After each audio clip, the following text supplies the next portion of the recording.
Plant-based Thai food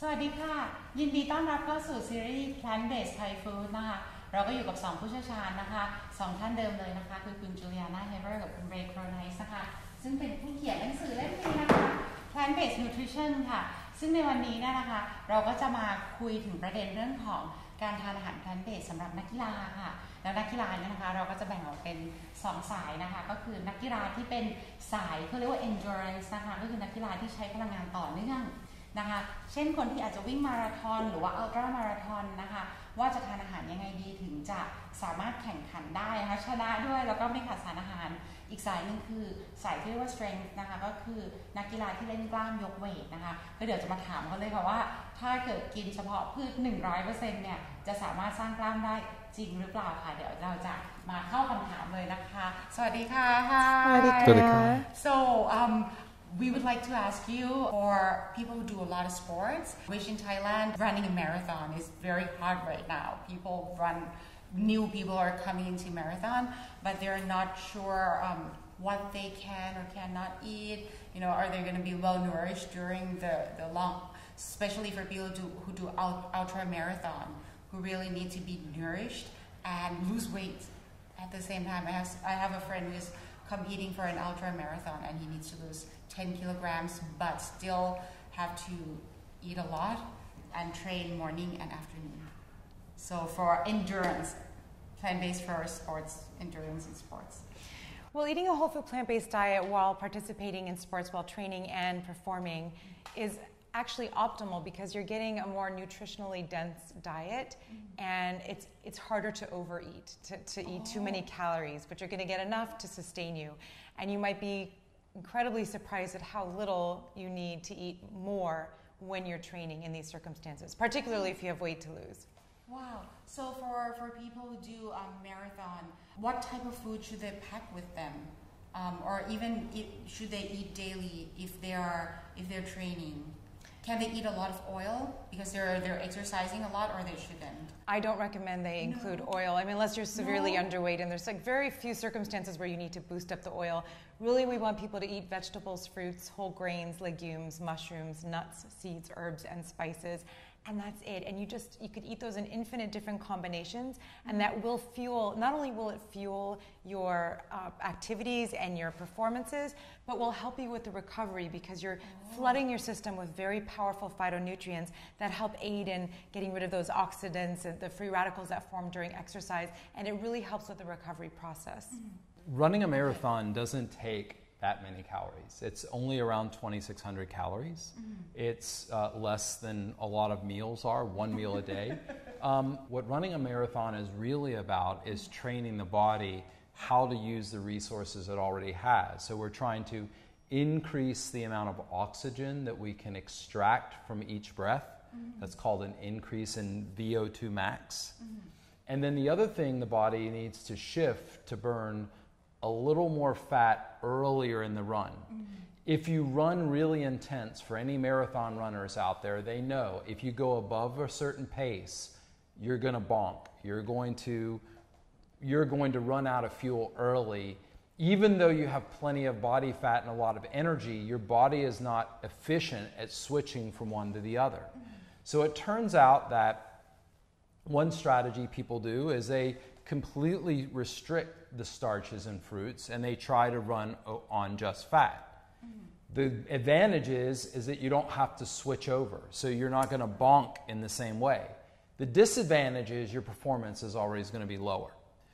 The more traditional way of training for a marathon is to load the muscles and the tissue with lots of glycogen.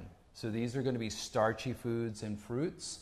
We try to avoid the words protein, carbs, and fat because this equates things that are not the same. So sugar is not the same as potato, no matter what anyone says. They're processed metabolically very different.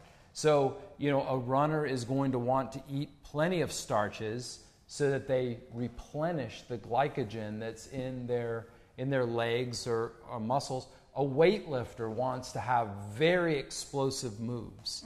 And these explosive moves as you're lifting the weight are all really glucose. Glucose is what fuels these explosive moves.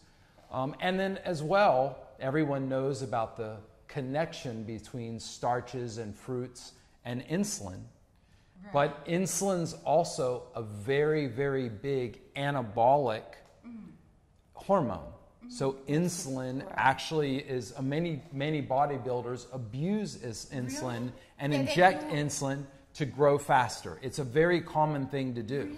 So when you're eating these big starchy, fruity meals, as long as you're working out, as long as you're exercising and tearing the tissue down, you will have the nutrition you need, and as Juliana pointed out, the other phytonutrients that help get rid of all the oxidative stress that results from the exercise. Okay, so you were talking about, gaining muscles as well and strength. So for people who do marathon and do all this endurance exercise, do they eat the same food with people actually do weight training? Or it's different type of food? Because one of them is going to lose weight a lot, the other one is going to gain a lot of muscles. Can you actually gain muscle in a plant-based diet? Yes. Of course. Really? Yes, absolutely. Are there people who actually Bam. have big muscles? Yes. Really? Yes. And what you need to think about is when we think about a bodybuilder training, most of the season, unless they're competing, they carry extra body fat. If you've ever seen most bodybuilders, when they're in the bulking phase, they're eating a lot of food. And that lot of food translates to some muscle, some fluid, and some body fat. And then as they get closer and closer to the competition, they start reducing the body fat and shrinking the skin around the muscles so they can be viewed. For the most part, when they get on stage, they're at their most unhealthy point. It's all for show.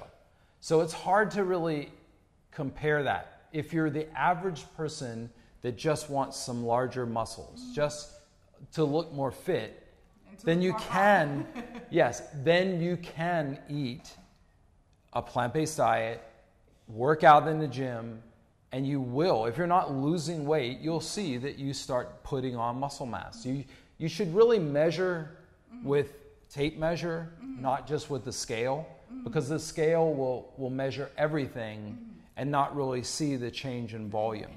Muscles, yes. Because actually my trainer, I used to have a trainer as a man, and then he was competing, and he said the day of competition, he has almost no energy. Someone has to actually help him to go on stage because he could barely walk. They dehydrate themselves. They do very unhealthy tactics to get to that stage. And then when he's not competing, he's eating pizza Yep. at the gym. So it's so scary for me to see. So I think you would say that doing a plant-based diet would be good in the long run for someone who just wants muscle, but not actually competing to the point that you'll be asking for diseases later. Right. I mean, if you're packing on, eating all those steaks and all those chicken breasts and all that protein powder, all those products that are just protein, and fat, you're going to end up with chronic disease. It's just a matter of time. Unfortunately, that's how it is.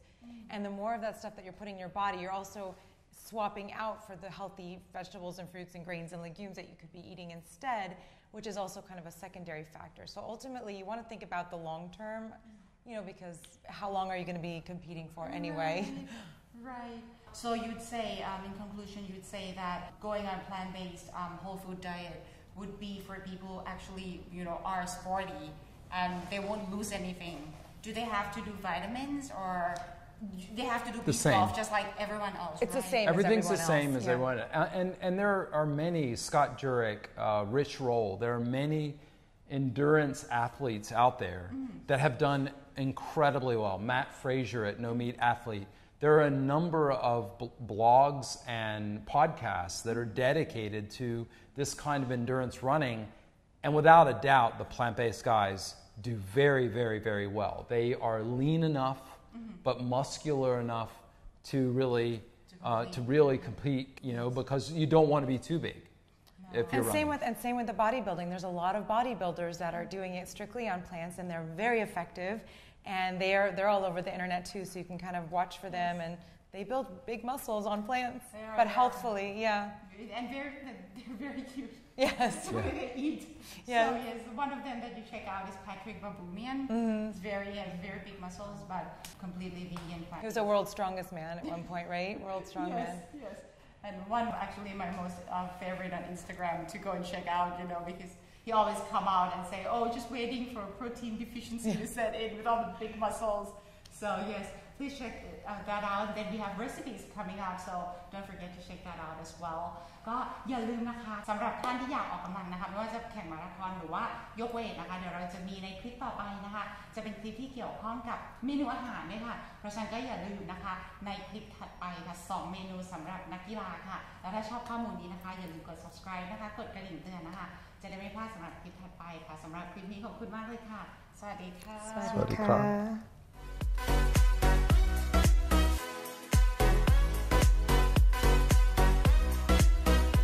Plant-based Thai food